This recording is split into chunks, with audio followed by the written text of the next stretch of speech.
Assalamualaikum warahmatullahi wabarakatuh. Halo semuanya, perkenalkan nama saya Safira Trianggraini, NIM 251710028. Saya merupakan mahasiswa program studi Administrasi Publik di Stivipol Raja Haji Tanjung Pinang. Nah, di video kali ini saya akan menjawab soal UTS mata kuliah pengantar ilmu administrasi publik. Nah, untuk tidak berlama-lama kita lanjut ke soal. Soal yang pertama itu ada dikotomi dan paradigma pelayanan. Banyak masyarakat awam mengeluhkan bahwa pelayanan di instansi pemerintah itu seperti pengurusan KTP atau sertifikat tanah seringkali lebih lambat dibandingkan pelayanan di bank swasta. Jadi pada pertanyaan A, berdasarkan perbedaan karakteristik pokok antara administrasi publik dan administrasi privat, mengapa fenomena tersebut bisa terjadi secara alamiah? Dan pada soal B, jika pemerintah daerah mengadopsi paradigma New Public Management, strategi apa yang bisa ditiru dari bank swasta untuk mempercepat layanan pemerintah tersebut? Nah, jelaskan juga risiko dari penerapan strategi tersebut bagi masyarakat pesisir yang kurang mampu. Sebenarnya fenomena itu terjadi secara alami karena administrasi publik dan administrasi private itu memiliki tujuan, nilai, dan cara kerja yang berbeda. Administrasi publik itu berorientasi pada kepentingan umum, menjamin keadilan, dan tunduk pada aturan hukum serta akuntabilitas publik. Oleh karena itu, pelayanannya biasa harus melalui prosedur yang panjang, verifikasi berlapis, dan pengawasan ketat agar tidak terjadi penyalahgunaan wewenang. Sedangkan administrasi private seperti bank swasta itu lebih berorientasi pada kecepatan, efisiensi, dan kepuasan pelanggan karena mereka mengejar keuntungan dan daya saing, sehingga mereka cenderung lebih fleksibel dalam mengambil keputusan, menggunakan teknologi layanan cepat, dan memangkas prosedur-prosedur yang tidak perlu. Nah, contohnya dalam pengurusan KTP di kantor pemerintah. Masyarakat itu harus melalui beberapa tahapan seperti verifikasi data, tanda tangan pejabat, dan pencatatan resmi. Proses itu sangat membutuhkan waktu yang lama karena memang harus sesuai aturannya. Sedangkan di bank swasta, saat kita membuka rekening, prosesnya itu bisa lebih cepat karena memang sistemnya itu sudah terintegrasi dan berbasis digital. Bahkan beberapa bank pun juga sudah menyediakan layanan pembukaan rekening secara online tanpa harus datang langsung ke kantor tersebut. Nah, jadi perbedaan cepat atau lambatnya pelayanan bukan karena pegawainya, tetapi memang karena sistemnya yang berbeda. Di pemerintah, prosesnya lebih kompleks dan harus mengikuti aturan, sedangkan di swasta lebih fleksibel, fokus pada kecepatan serta kepuasan pelanggan. Nah, jika pemerintah daerah mengadopsi paradigma New Public Management, maka strategi dari sektor swasta yang bisa ditiru itu adalah dengan mengubah cara kerja birokrasi menjadi lebih efisien, kompetitif, dan berorientasi pada hasil. Jadi dalam paradigma ini, pemerintah tidak lagi berperan seperti pada all public administration yang mendayung atau melakukan semua pekerjaannya sendiri, tetapi lebih berperan mengemudi, yaitu mengarahkan dan mengawasi jalannya pelayanan. Nah, selain itu, masyarakat juga mulai dipandang sebagai pelanggan, sehingga pelayanan harus lebih cepat, responsif, dan berkualitas. Strategi yang bisa diterapkan itu misalnya pelayanan satu pintu, digitalisasi layanan, serta penerapan standar kinerja yang jelas agar pelayanan lebih terukur dan efisien.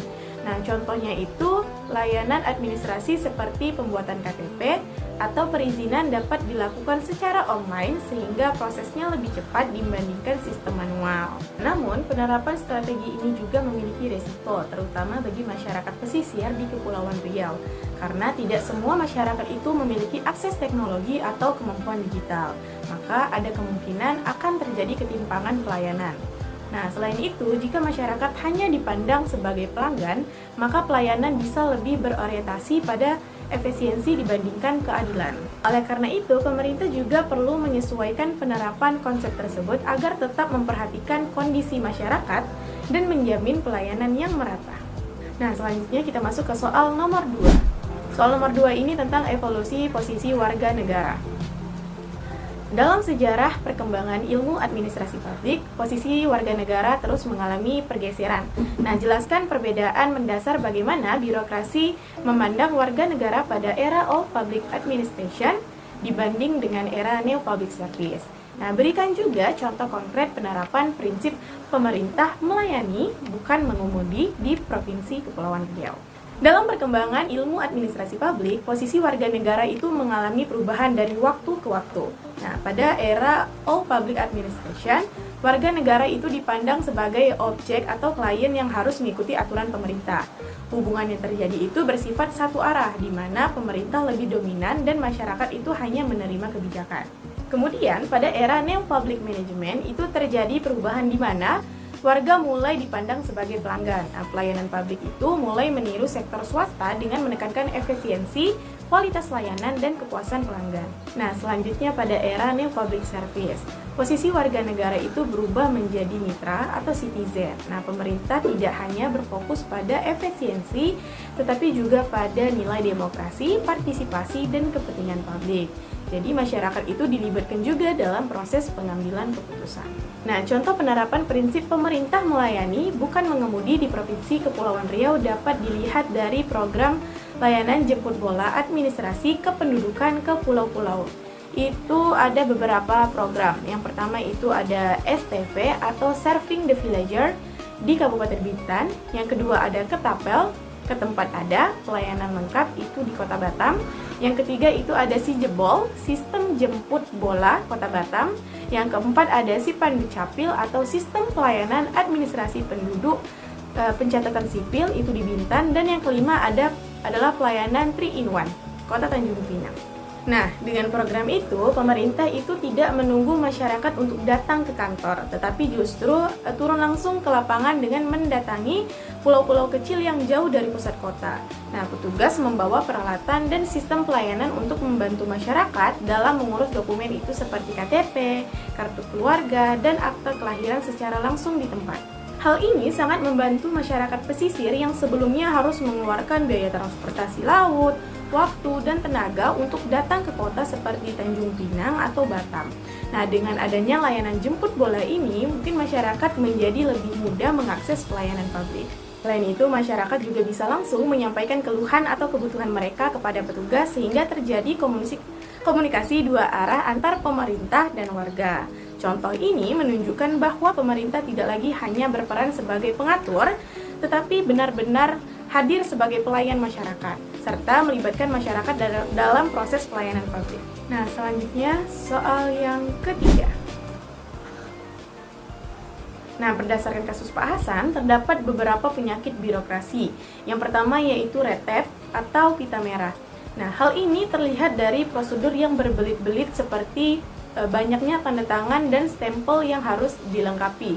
Dalam kasus Pak Hasan, berkas ditolak hanya karena kurang satu stempel sehingga proses menjadi lama dan tidak efisien. Yang kedua yaitu pelayanan lamban yang juga merupakan bagian dari retep. Pak Hasan harus menempuh perjalanan jauh dan bolak-balik, tetapi pelayanan tetap tidak selesai karena memang prosesnya lambat. Nah, yang ketiga yaitu ego sektoral atau silo mentality. Hal ini terlihat dari tidak adanya koordinasi atau solusi ketika pejabat yang berwenang tidak berada di tempat. Tidak ada pejabat lain yang bisa mengambil alih, seolah-olah urusan tersebut hanya bisa diselesaikan oleh satu pihak saja. Yang keempat yaitu budaya feodal dalam birokrasi, di mana keputusan sangat bergantung pada atasan, sehingga bawahan tidak berani mengambil inisiatif saat pimpinan tidak ada. Nah, hal ini menyebabkan pelayanan terhenti.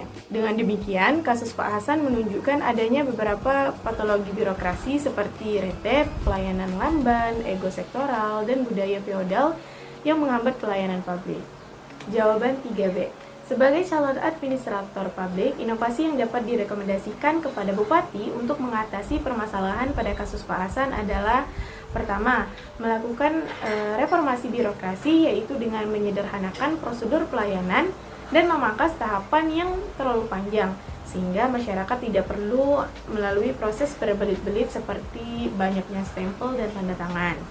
Yang kedua, menerapkan digitalisasi pelayanan atau e-government, misalnya dengan menggunakan tanda tangan elektronik, sehingga dokumen tetap bisa diproses meskipun pejabat sedang tidak berada di tempat. Nah, hal ini sangat penting untuk mengatasi hambatan jarak di wilayah Kepulauan Riau. Nah, yang ketiga, melakukan perubahan budaya kerja birokrasi, yaitu mengubah pola pikir dari yang bersifat feodal menjadi lebih berorientasi pada pelayanan. pegawai harus berani mengambil inisiatif dan tidak hanya menunggu perintah dari atasan. Yang keempat, dapat memperkuat pengawasan dan akuntabilitas baik dari pemerintah maupun masyarakat agar pelayanan berjalan sesuai dengan standar dan tidak merugikan masyarakat. Nah, selain itu, pemerintah daerah juga dapat membuat layanan jemput bola ke pulau-pulau sehingga masyarakat seperti Pak Hasan tidak perlu datang jauh-jauh ke ibu kota kabupaten. Dengan inovasi tersebut, diharapkan juga pelayanan publik menjadi lebih cepat, efisien, dan merata, terutama di wilayah Kepulauan Riau yang memang memiliki tantangan geografis. Selanjutnya masuk ke soal nomor 4, tentang kepemimpinan dan good governance. Untuk mewujudkan good governance, pemerintah tidak bisa bekerja sendiri dan harus bersinergi dengan swasta dan masyarakat sipil. Untuk pertanyaan A, jika Anda menjadi seorang camat di wilayah pesisir Tanjung Pinang yang ditugaskan mengatasi masalah sampah laut kiriman, bagaimana Anda menerapkan fungsi manajemen POAK dengan melibatkan ketiga pilar good governance tersebut? Soal B, gaya kepemimpinan seperti apa yang akan Anda gunakan untuk menggerakkan warga agar mau berpartisipasi dan jelaskan alasannya. Nah, jika saya menjadi camat di wilayah pesisir Tanjung Pinang dan memang sebagai seseorang yang tinggal di wilayah pesisir, saya memahami bahwa masalah sampah memang merupakan persoalan yang nyata. Di lingkungan tempat saya tinggal masih juga banyak ditemukan sampah kiriman dari laut, terutama saat air pasang atau memang saat angin kencang. Nah, selain itu juga terdapat sampah yang memang berasal dari aktivitas masyarakat pesisir itu sendiri, termasuk warga yang tinggal di rumah di atas laut, yang memang terkadang masih membuang sampah langsung ke perairan. Nah, kondisi ini menunjukkan bahwa permasalahan sampah tidak hanya berasal dari faktor alam, tetapi juga dari perlakuan masyarakat. Nah, untuk mengatasi hal tersebut, saya akan menerapkan fungsi manajemen POAK dengan melibatkan pemerintah, swasta, dan masyarakat dalam konsep good governance. Nah, yang pertama itu dengan planning atau perencanaan. Dengan planning atau perencanaan, saya akan mengidentifikasi sumber sampah baik dari rumah tangga, aktivitas nelayan, maupun sampah kiriman, serta menentukan titik-titik penumpukan sampah dan menyusun program penanganan. Yang kedua, organizing atau perorganisasian. Saya akan membentuk tim yang dilibatkan pemerintah, swasta, dan masyarakat pesisir agar semua pihak memiliki peran dalam menjaga kebersihan lingkungan. Nah, yang ketiga itu actuating atau pelaksanaan. Nah, program ini dilaksanakan melalui gotong royong, penyediaan tempat sampah, serta edukasi kepada masyarakat agar tidak membuang sampah ke laut. Nah, yang keempat, controlling atau pengawasan. Nah, saya akan melakukan evaluasi secara berkala untuk memastikan program ini berjalan dengan baik, serta melibatkan masyarakat juga dalam pengawasan.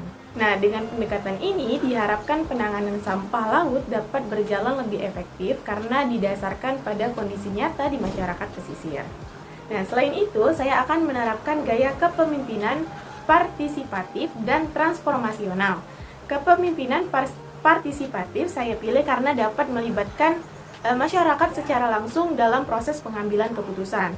Dalam konteks wilayah pesisir, mungkin masyarakat adalah pihak yang paling dekat dengan permasalahan sehingga penting untuk mendengarkan pendapat mereka agar kebijakan yang dibuat itu lebih tepat sasaran.